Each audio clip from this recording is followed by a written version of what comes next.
moi, à votre place, je prierai, je demanderai à ce que la manière dont le Seigneur Jésus était venu auparavant, il n'a qu'à revenir encore pareil aujourd'hui, pour mettre de l'ordre dans ce monde.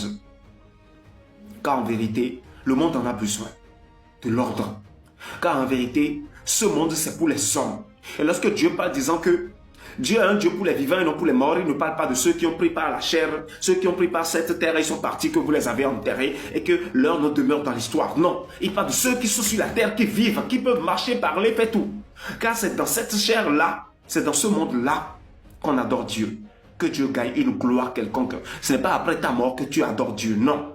Après ta mort, Dieu n'en tire aucun profit. Aucun. Si le véritable Seigneur Jésus, il revient pendant les derniers temps vraiment,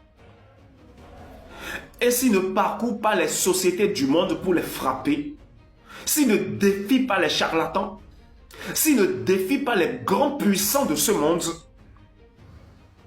alors croyez-moi, Dieu ne peut pas véritablement honorer à ses promesses envers ses enfants. Il ne peut pas.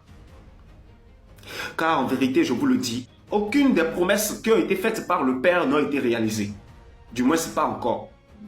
La réalisation des promesses veut démarrer à partir de l'an 2027, avec précision. Je vous le dis. Et lorsque je parle de la promesse, je parle de la promesse faite par Dieu à partir de ces prophètes écrits dans la Bible.